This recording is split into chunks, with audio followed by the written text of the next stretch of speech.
Ladies and gentlemen, welcome back to the Pop Culture Podcast. Tyson Popplestone here. Hope you're all doing really well. Coming at you live from far north Queensland today, up in Cairns. I've just finished a workout, hence the outfit. Not overly happy with the complexion. I'm going to be honest in this video. I thought the tan was maybe a little stronger than what it was, but I sat down and I had organised the lighting, and then when I hit record, I realised, wow, it's There's a lot of pale going on. Now, just as a quick point before we get started, I feel the need to clarify. I'm not trying to make any points in this singlet. I'm not trying to go out of my way to suggest that I think I've got a better rig than I have. I've purely just got home from a workout, as you can tell. Clearly worked on shoulders and triceps. And a mother-in-law who we're staying with for the next 9 days is out of the house, as is my wife and little boy. And I thought, you know what could I do for the next hour? And the idea of sitting down, checking Instagram was there, and that was tempting. I'm going to be honest. But then I thought of you guys. I thought, well, what about my crew? Because that's what I call you guys. You're my crew. Some people say, "Wow, what a wanker comment." I say, "Don't mess with my clique." Is usually what I say. Sometimes people come up to me and they go, "Bro, what's your issue?" I go, "I'm protecting my clique, man." They go, "Okay, I get it. I didn't know you're that kind of guy. I didn't know you were I didn't know you were a clique kind of a community." You know the podcast is getting serious when you travel with a microphone arm, don't you? Like if you've packed a microphone arm and your own microphone in your carry-on luggage because you care about the safety of the equipment that you're carrying, the podcast is serious. I mean, it's at a point in its game where it's become a passion more than anything. Anyway. We almost didn't get here, you know. Well, technically, the first day we didn't get here. So Jesse and I, we live in Western Victoria, technically. That sounds too far out of Melbourne. We live an hour and a half west of Melbourne. It's not really Western Victoria. I feel like I was trying to go for too much just there. But the closest airport to us is Avalon Airport. And a few weeks ago, we thought, all right, well, what would be the best way for us to travel with a little kid? And so we thought, well, what we'll do, we'll drive a little bit further to the Melbourne airport and take a direct flight to Cairns rather than taking the closest airport and then having to do 2 stops. It makes sense. Perfect. And so it's Wednesday today. On Monday, we got to the airport 2 hours. We got there about 2 hours early. We thought, it'd be a good chance for little Charlie boy to run around, burn some energy, do his thing before we get on the plane. And anyway, after a little while, we went to... If you hear some airplanes coming over our house, we live close to the airport. Okay, my editing skills aren't that good, but we thought, oh well, it's enough time for Charlie boy to run around, have a little bit of fun. Like we're all winners in that scenario. And then about an hour and a half before the flight, hour 10 before the flight, we thought, oh well, what we'll do, we'll just go check in now, get rid of our bags. And as we did, we checked in, and it just kept coming up with a flight to Sydney, which is not what we wanted, which is not where we were going. We had no reason to be in Sydney, and. So we went to the lady and go, hey, what's going on here? She goes, oh, you're at the wrong airport. We said, no, we're going to Cairns. This is the right airport. She goes, well, yeah, there's no flights from here to Cairns today. So if you want to get it, you've got 50 minutes to get to the gate of the Tullamarine airport, which was never going to happen. This is where I realised that Jesse's very optimistic in these scenarios because honestly, they say it's 50 minutes, but there's always a car accident. There's always roadworks. There's, you get caught up in the left-hand lane when you want to be in the right-hand lane. There's very few times in your life where you're going to go from where you need to be to where you hope to be in the time that Siri tells you that it's going to take. A lot of people don't agree with that. A lot of people argue, but I'm yet to be proven wrong, and this was another one of those scenarios. So we got in the car, we raced to the airport. There was some tension in the air. Jessie's very good under pressure, but this particular day she got flustered, and I turn into a little bit of a smartass when people around me are flustered because I don't know why. I can't quite handle fluster. I don't do well with fluster around me. So we got to the airport, and we were miles away. But then what happened? Jessie ran in. We transferred both of our flights, $70 each or $75 each, and the plan was we'll fly out at 6 a.m. tomorrow, which is always fun when you've got a 18-month-old, because that means, well, if we were going to go back home, we'll have to get up at 2:30. So we called some friends. Look, hey, can we stay at your house? They said, if you have to. Yeah, if you got no other options whatsoever, it's hard for us to say no. I wish you. This is where text messages are handy. Like if you're going to call for, if you ever need a favor, call a friend. Don't text, because saying no is so much easier to do over a text message. We could hear in the guy's voice they didn't want us to stay with them. It was obvious. You didn't have to be a genius to realize that was true. But they had us, or we had them against the ropes because they were on the phone. Anyway, next morning, got up. It was a 3:30 start. We got to the airport, the right airport this time, and the lady who had transferred our flights the day before had forgotten to transfer my flight, and the flight was full. And I was thinking, mate, this is fantastic. I'm going to have a week to myself. Jesse's going to go up to Cairns and have to babysit for a week. I'm going to be doing comedy all week, staying up late telling manly stories. And we didn't know what happened, but the line was building up behind us. There was 40 people in the line. It's weird in those situations as well, because people don't really know where to direct their frustration, because truth was, we were in this particular scenario. Like had we made people line up for 40 people the day before, it would have been our fault because we stuffed that up. But this particular time, it was the air hostess, or whatever you call it. It's not the air hostess, is it? It was the check-in lady who had stuffed up. And so people are getting frustrated at us. Airports are funny like that. Long story short, we got on the flight. We managed to do it. It was just gold. There was a kid 2 rows ahead of us who was just a little spastic, which was nice for us. And I had more grace than I ever had before, because I knew that at any moment my own child could turn into a spastic, and the negative attention of the plane would turn to us. And this is the thing with airplanes, I reckon, because I don't know if this is true. I'm a slightly nervous flyer. Like my hands will get a little bit sweaty. Jessie, on the other hand, she's fine. She's fine. Doesn't matter how bumpy it is. Doesn't matter how turbulent it is. The plane could be upside down. She'd be like, "Hey, this is a good view. This is nice, isn't it? I like how they've got an upside down view option." And why did I say that?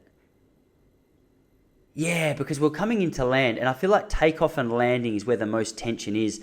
And if there's a crying kid on the plane, I think the tension on the air, or the tension on board the plane, it's already at its precipice. It's already at a high. So there's not too much more stress that people can handle. So you can see people rolling their eyes and banging their seat. And this kid, and he was a dickhead. This kid, if I didn't have a kid that could have broken out in a tantrum at any moment, there's no way I would have been as patient as I was. So I was just trying to use good karma, and it worked. My kid fell asleep for the first hour. We made him a surprise pack of, those little, it's probably not a good thing psychologically to give a kid, but when you go to your grandparents' house and they have the weekly dose of antibiotics, like the breakfast, lunch and dinner.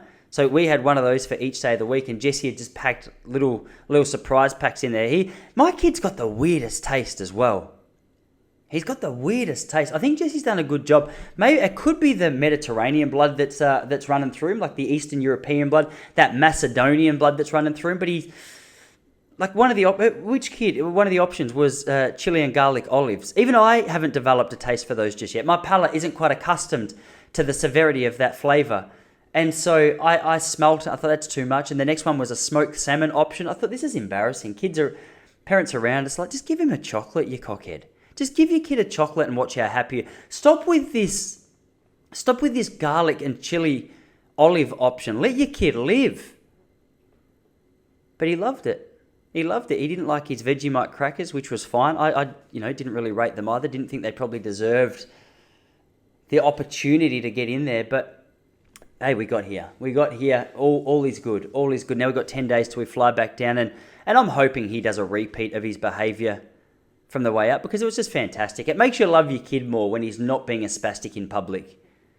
Because before I had a kid, I always assumed that it was the parent's fault. The parent was the problem. So a kid would be acting badly in a public space, and I would go, okay, so the parent has mental issues. Like, this parent doesn't deserve to be a parent.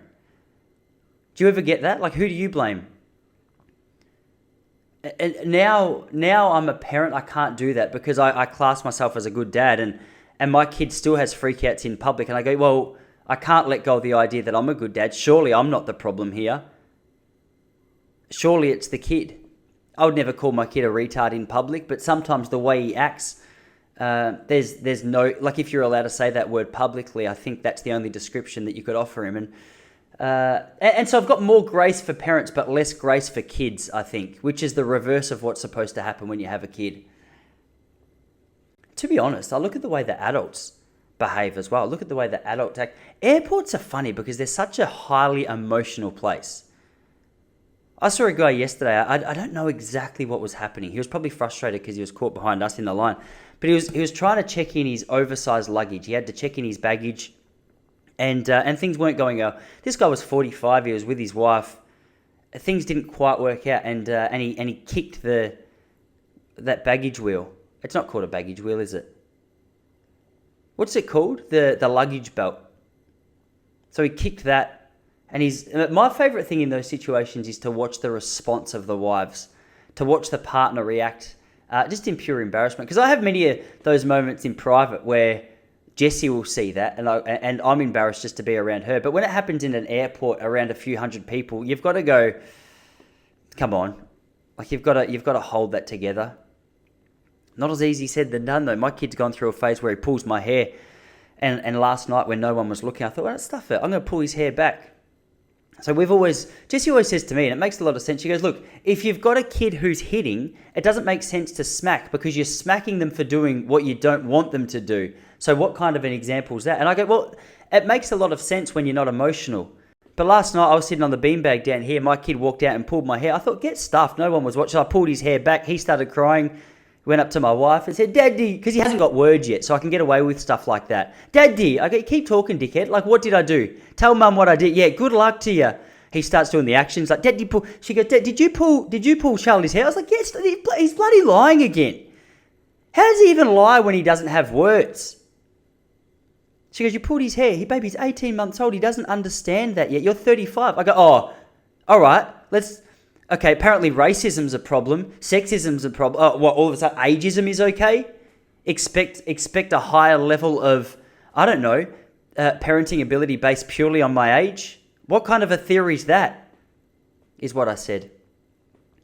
It's always hard when you've got family around because they're there to justify the idea of the person who's making more sense. So when mum came out and go, Tyson, that's a ridiculous argument. So I don't remember inviting you into this bloody argument, you dumb bitch, is what I said.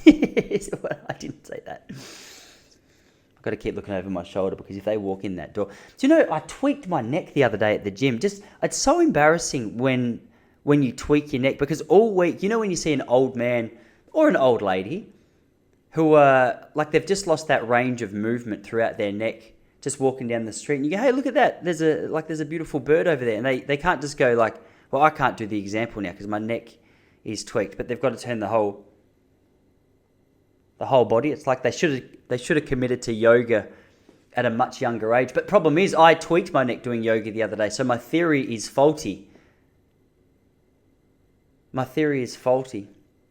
Really interesting, actually. So, my mother-in-law, great woman, also very, very spiritual woman. I'm not sure if you'd call her.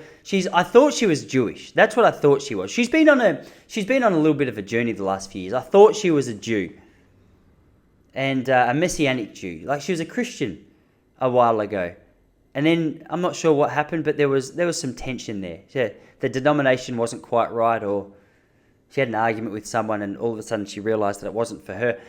Last night I came here and we'd been on the plane for a couple of hours. So I said, hey, I'm just going to do a little bit of yoga.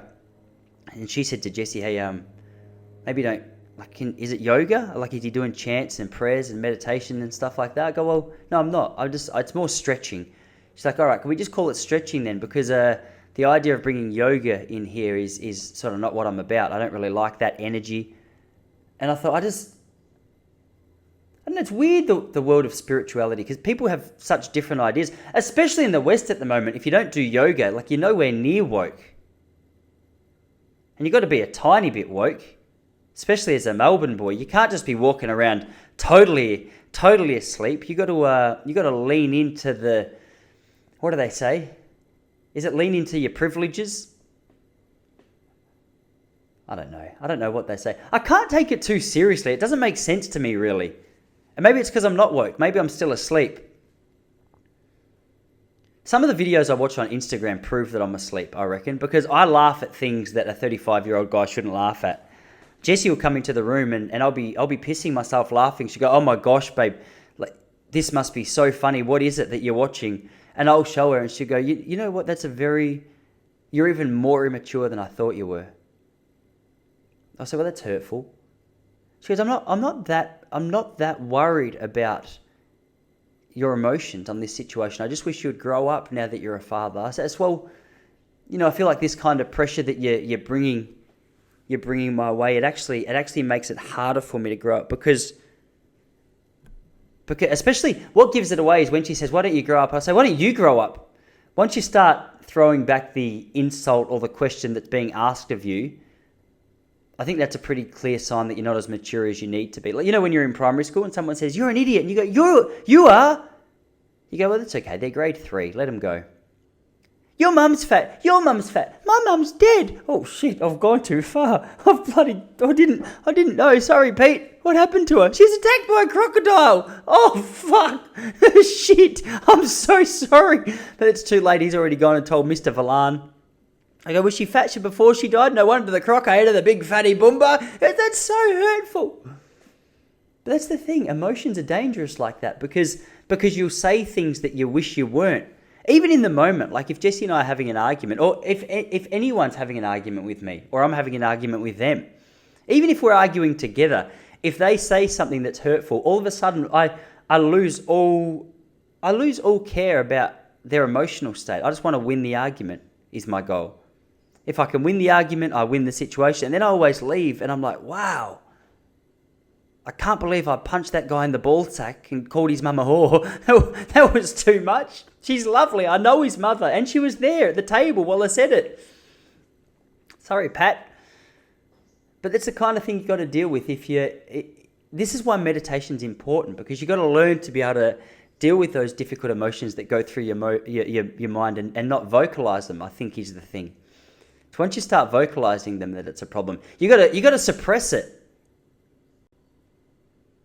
That's probably bad advice, because I think the Catholic Church used to talk about suppressing sexual urges, and that always comes out in bad ways, doesn't it? It's weird. It always seems to happen when the kids are confessing their sins, the priests are doing their sinning.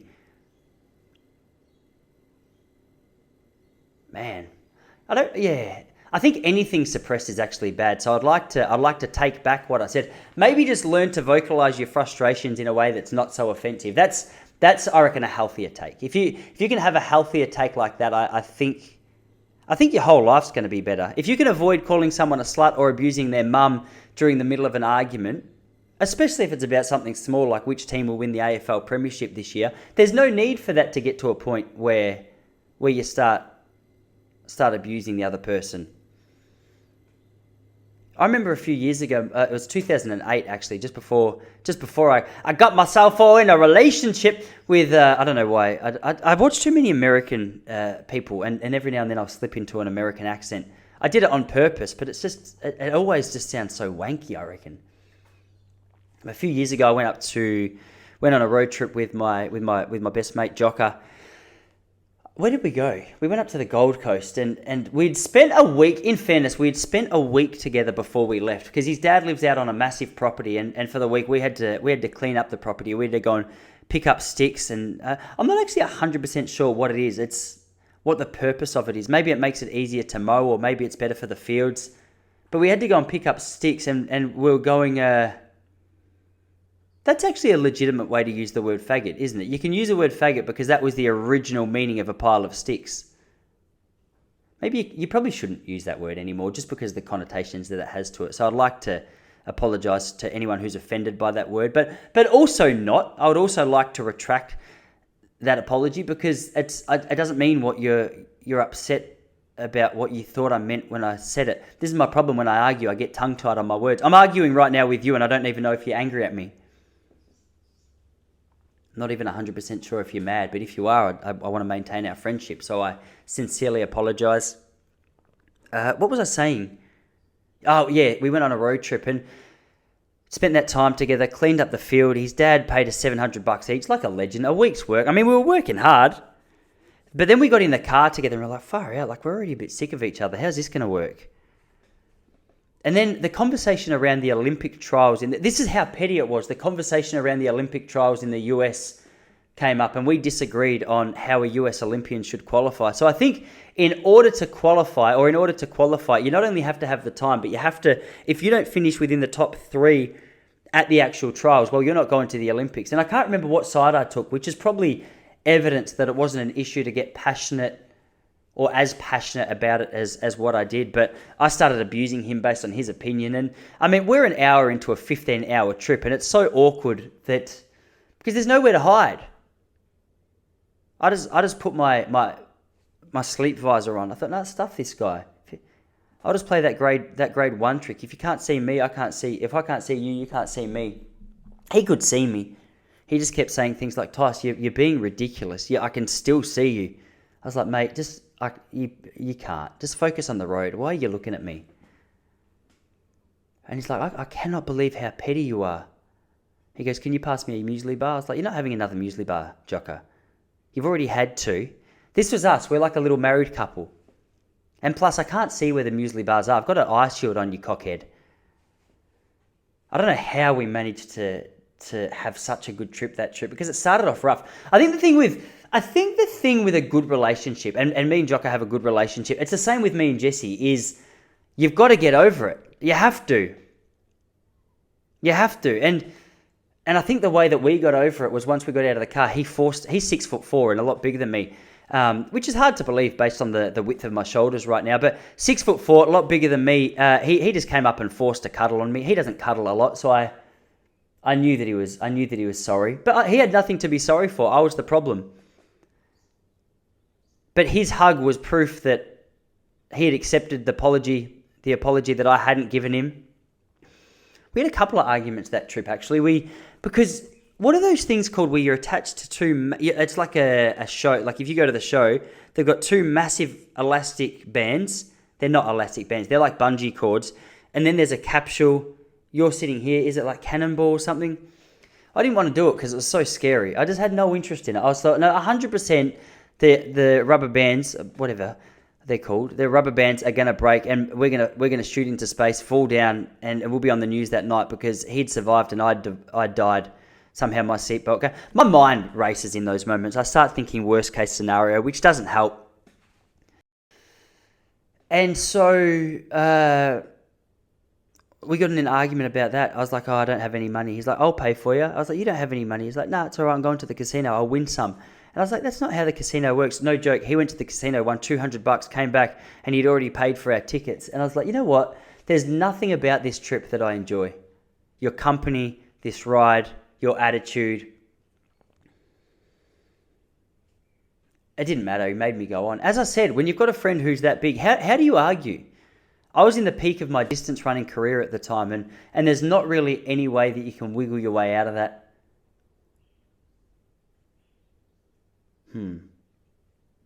So I copped it sweet. And I had the time of my life, which was the worst thing, because I didn't want him to be right, but he could see in my face how much fun I'd had. I got off and he goes, did you like it? And I was like, ugh, it was okay. He's like, bro, was that the best thing you ever did? I go, bro, it was actually the best thing I've ever done. I just couldn't. It's like me when I fly. I get nervous at takeoff and landing, but then when I land, it's like it's a crazy adrenaline rush. I was like, I love flying. That is so much fun. I'm that guy. Do you ever? I don't know. Maybe you're like me. If you're a nervous flyer, I don't know if I'm a nervous flyer really. I just get nervous when it's really turbulent. Actually, that's not true. I get nervous when I think about the fact you're in a tube in the middle. I don't understand how it works. I think is the problem. And I think just not understanding how something works. Like, how does something that heavy get that high up in the air and just make it? I think that's where I get a little flustered because I just can't comprehend how it works. And I'll start judging the revs. If the plane goes quiet for a minute, I go, uh-oh. If it goes too loud for a minute, I go, oh no. I remember a few years ago, we were, I was telling you guys a story then. What was I telling you about? I was telling you about Jocka and that trip that we went on. I was telling you about the adrenaline rush. it doesn't matter. It wasn't actually going to be that good a story anyway. But I was on a flight a few years ago, and I don't know exactly what was going on, but they came on so casually, the pilots, and they said, that's what I was telling you about. I was telling you about questioning. I'll get back to that. They said, "Oh, ladies and gentlemen, you're gonna feel quite a drop in the aircraft in a moment because we have to do a petrol drop." And I was like, "Quite a drop?" They said, "Yeah, you'll feel it within the next minute." And I was just sitting there for the next minute going, "Oh shit, how far are we gonna drop? We don't even look like we're that high up anymore. Are we gonna drop into the ocean? No, don't drop us into the bloody ocean. Just do a little drop if you're gonna do it." And anyway, it was the most tense next hour because the drop just never came. They said, "Ladies and gentlemen, we didn't actually have to do a petrol drop. Things worked out." I was like, you guys bloody love the microphone. You love coming on and talking about what's going on in your little cockpit. Why don't you just give us an update on the fact the plane's not going to drop? Because it's like, what are those things at the show where you sit up there and you do like a free fall? I think it's called a free fall. The anticipation is not knowing exactly when it's going to fall. So you're up there 80 meters in the air, and all of a sudden, like you might sit there for a minute, all of a sudden it just drops. That's the fear. If you're on a bloody aircraft, and I don't know why I said aircraft, if you're on an aeroplane and you're telling people that any moment we could drop, you may as well have us on a bloody adrenaline ride at the park, at the show. That's how scared we are, or me personally.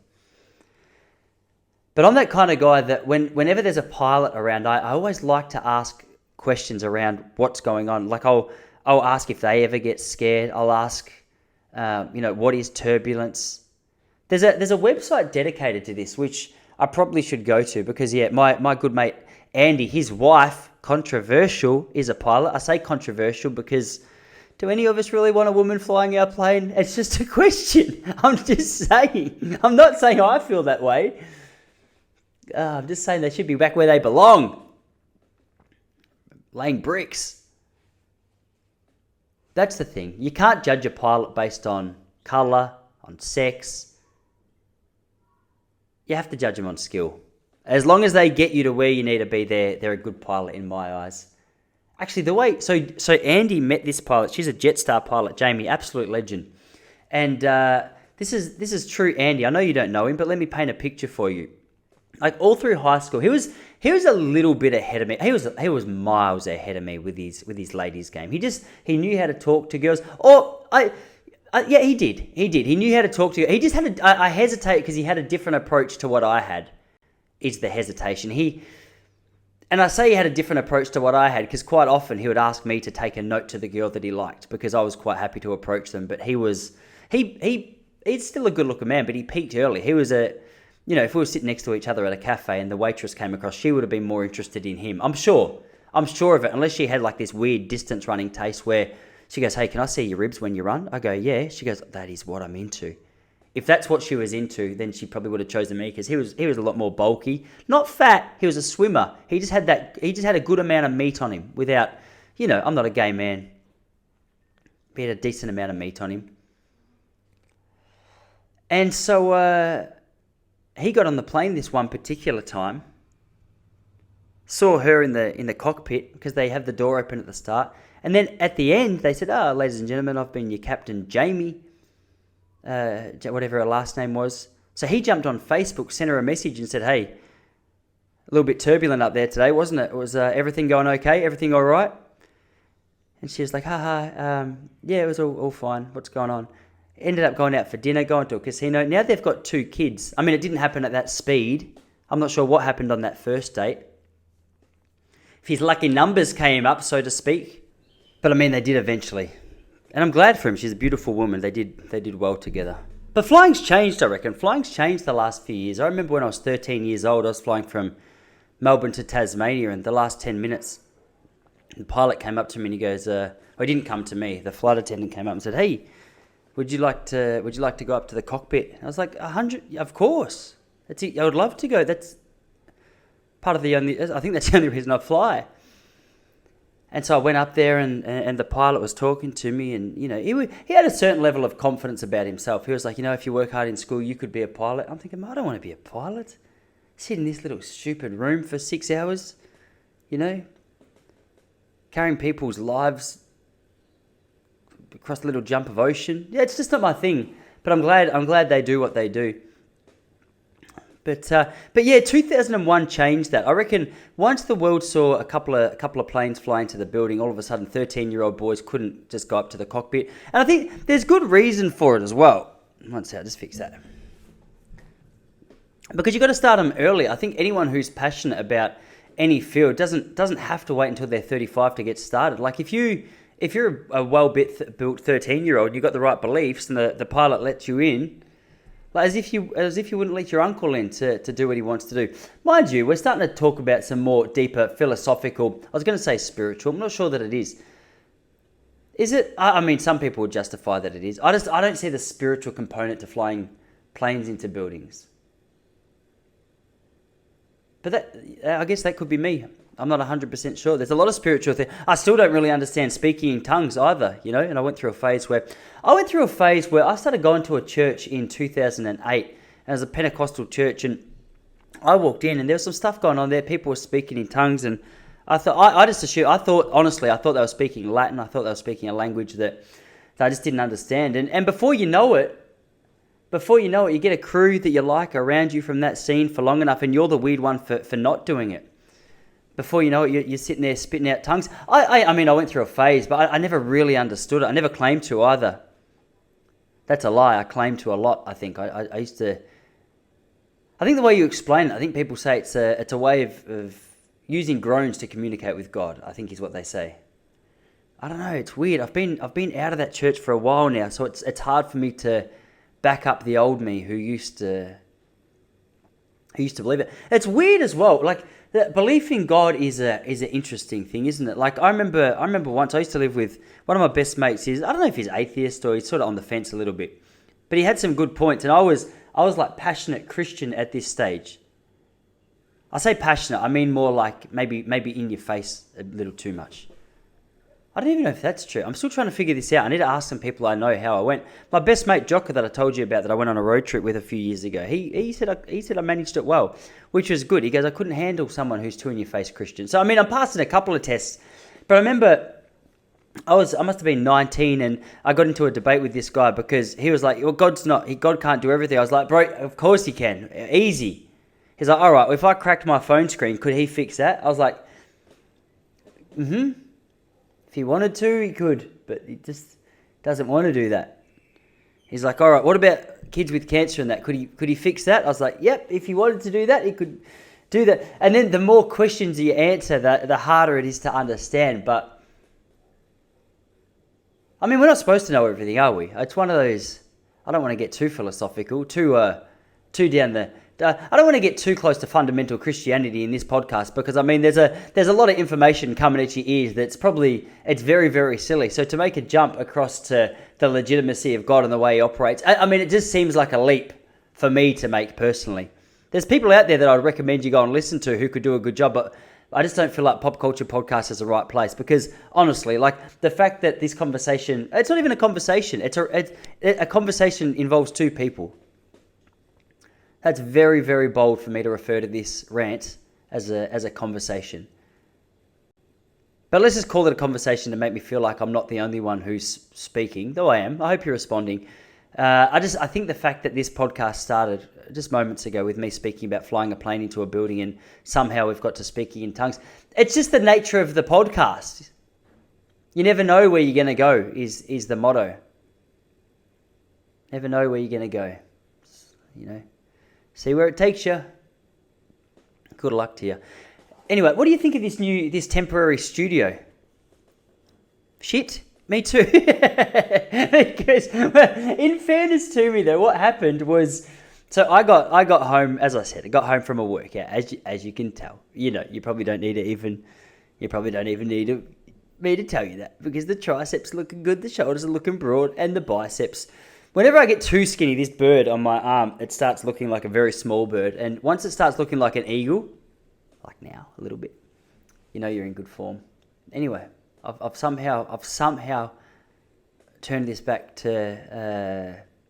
I often try and claim that I'm not vain, and I've spent at least 5 minutes on this podcast speaking about my triceps. So I've lost my own argument. Even if I was arguing with myself, which in this particular case I am, I lose. But yeah, I got home from the workout this morning, obviously, and my stepmom. She's not my stepmom at all. She's not my stepmom. My dad didn't marry her. It's my wife's mum. It's my mother-in-law, my little man, and my wife were about to bail. And I thought, well, as I said, I got an hour. I got to quickly set up. And I didn't know exactly where to set up because I wanted to give you guys like a little bit of a, hey, we're in Cairns vibe. But we're in a unit here, and you need to move the other units around me to be able to see the mountains. And so it probably wouldn't have done justice. So I thought you can just see our lounge room. Here's what you can see: the blue couch, my boy's motorbike just here. It's fine. It's fine. Then today we're going to go to the Crocodile Park this afternoon, which is it's going to be interesting because I'm not sure whether I've got mixed feelings about enclosed wildlife in the sense that I'm constantly terrified. I've seen, is it Bluefish? Have you seen that documentary Bluefish where it's about these whales that are kept captive and every now and then they just go absolutely psycho and drag the carers down underwater until they die? Whenever I'm at a crocodile park, which I've never been before, but whenever I think of being at a crocodile park or whenever I think of being just with wild animals, I go, I'm just going to keep my distance because crocodiles are, you can tell by the look of them how dangerous they are, I think. And we're going on one, apparently we're going to the feeding, and I get nervous because my little boy's the perfect size snack for a croc, I think. He'd be like a muesli bar for a crocodile. And I know out of all of us, he's the one who's going to want to get the closest. And so, I'm looking forward to it. It's going to be strange though. I feel Cairns is the kind of place where you actually, it's almost what you stereotype Australia as. I'm from Melbourne. So if you're listening from overseas right now, Australians, we've got this reputation that we love to promote of us being so laid back, so carefree, so relaxed. Hey, we don't do what we're told. We just do whatever. It's a lie. Essentially, like I think the last 2 years of COVID have showed that we're a bunch. Like I think honestly, we're lovely, but we're a bunch of pussies. But you can be lovely and a bunch of pussies at the same time. I love Australians, but they're a bunch of pussies that just drink beer. That's the thing. So that's the thing. But Australia, I love you, and I am one of you. So I'm in that category with you. But I just think we need to lift our game and. I get to London and people go to me, hey mate, I've never been. They don't say that at all because they're British. They go, hello mate, I've never been to Australia before. I'm too scared of all the bloody wildlife. I go, yeah mate, no, you get used to it after a while. You bloody, there's a few crocs, a few little snaps, a couple of spiders and a couple of pythons. But mate, it's all part of a day's work for us down there in Aussie. I say. And they're like, mate, you're very brave. I go, yeah, a lot of people do say that. A lot of people have referred to me as brave. I personally don't claim that title, but yeah, many people have told me I am. So there must be something to it. There has to be something to it if everyone's saying it. But then you come to Australia and you come to Melbourne and it's lattes, it's just woke people, it's cafes with like we live in a town that just I've never seen a black man or woman there before, and there's a cafe that on the wall it says Black Lives Matter, silences violence. I'm like, I get it, but I'm just confused because I've never seen a black person come into your cafe. So is this legit? What are we doing? Melbourne's a weird place at the moment, especially at the moment. There's a lot of soy milk. There's a lot of almond milk. You can get all the stuff you need. You can get a lot of soy. You can get a lot of almond milk. You can get a lot of. There's great cafes. We've got that, but I think the average Australian is as scared of spiders as what you are. I think the average Australian is as scared as pythons as what you are. This morning on my run, because this is the only place where you legitimately might see a big python on your run. I think maybe you'll see one in... Do you see them in the Northern Territory? Surely you see them. Wherever there's alligators and wherever there's crocodiles, there's big spiders as well. So this morning, and pythons is what I was trying to say. I was running home from the gym, and... even me, as a bloke from Melbourne, I was on the lookout for spiders. Why do I keep calling spiders and pythons? Like, they're very different. I was on the lookout for them and quite nervous. I feel like a tourist up here. Because what's crazy is right now I'm closer to Papua New Guinea than I am to Brisbane. I'm a lot closer to Papua New Guinea than I am to Victoria. Australia's a big spot. But I can see the appeal up here. The weather's warm. I got on the plane in Melbourne yesterday. I was wearing... pants and a jumper. It was just a thin jumper. And as I went out onto the tarmac, the lady said to me, she's like, you need a jacket. I was like, bloody oath. And then I got off the plane in Cairns and I was like, why am I wearing pants? There's no reason for pants to be being worn right now. So I'm hoping that in next week's podcast, my complexion, vanity again. Why do I do that voice? Because it's my podcast. I do what I want. What a wank. There's parts of this podcast where I say things like that. And I go, well, it should be deleted. But you can't just delete the evidence because I don't want you guys thinking I'm one kind of person who's, pretty laid back, chilled out, whatever. And you see me in person, you realise I do voices like that. Anyway, so next week I think I'll have a tan is the goal. I've packed too many clothes. I think the giveaway that you're a Victorian is when you packed at least 3 jackets. Because once you start talking about styled jackets, like what's my most stylish jacket, it proves that you're living in a relatively cold location. And so I get up here and my styled jackets just serve no purpose because the truth is you don't need a jacket this week. I won't need a jacket this week. Anyway, we'll see how we go. You can't swim up here either because there's alligators in the water. There's like little, I don't even know if they're alligators. I think they're crocodiles, saltwater crocodiles. But so every noise like that, I don't know if you can hear that dog barking, but there's an element of nervousness in me at the moment just about the wildlife because I never jump at a dog barking, and just then that noise terrified me. But we're 10 minutes from a beautiful beach, but you can't swim in it because crocodiles swim there. And my mother-in-law said to me yesterday, no, they've put nets up so they're safe. But I've seen crocodiles; they could swim to the shore and just swim in where the nets are. I'm pretty sure. Like it wouldn't be that challenging. But so I'm a little bit torn about what to do up here with the wildlife situation. If you've got any tips, because there's too many stories about people being taken away. There's too many stories about people going out for a late night dip. 4 people go out for a late night dip, 3 of them get out and they never find the next one. You go, well, that's a crocodile. There's no doubt in my mind that's a crocodile. You probably can't argue with the fact that's a crocodile because what else? Unless he drowned. But I mean, there's scuba divers that go out into these nets and beyond I'm sure they've got some kind of repellent so the crocodiles can't get them. But yeah, I'm not sure. I heard Joe Rogan talking about a lady. He's talking to the Black Keys, and he was talking about a lady who took a selfie with an alligator. And then as she walked away from the alligator, she was like, oh, stuff that. I'll never do that again. The alligator snuck up behind her and attacked her. It got her. Because you can tell they're dinosaurs. You don't need to be a genius to see they're dinosaurs, I don't think. They look exactly like what a dinosaur would look like. Do you know, watching a kid's show this week, I always thought that the name of the pterodactyl, I've only learnt this week that the name for it is pterodactyl. Until this week, I thought it was pterodactyl, which I think is a way better name. I was watching Blippi on YouTube. Don't do it. It's a very strange experience. He's got a lot of views for what he brings to the table, and I mean I'm mildly jealous about the views that he has, and about how much my kid loves him. But Blippi was referring to this flying dinosaur the other day and said it's a pterodactyl, and I was like, oh, he's made a typo, which is strange for such a successful channel. I would have thought his producers and editors would have spent a little bit more time, just trying to figure out exactly what it's called. But he'd made no mistake at all. It was a pterodactyl. So, I mean, it's educational for me. It's educational for my boy. You never stop learning is what I'm trying to tell you. But ladies and gentlemen, I'm on a limited time frame today because I've got to go get changed. We're going to this crocodile park. Wish me luck. We'll see how we go. It's going to be a little bit of fun, but I've promised that the house will be clean, that I'll be changed from my workout, and that I'll be ready to go. And they'll be here in 7 minutes. And that's how long it takes me to dismantle this podcast studio, whatever you think of it. Most of the work is behind, is over there. The camera, the box that it's sitting on, my suitcase. Should have come up with some soundproof option, but didn't quite.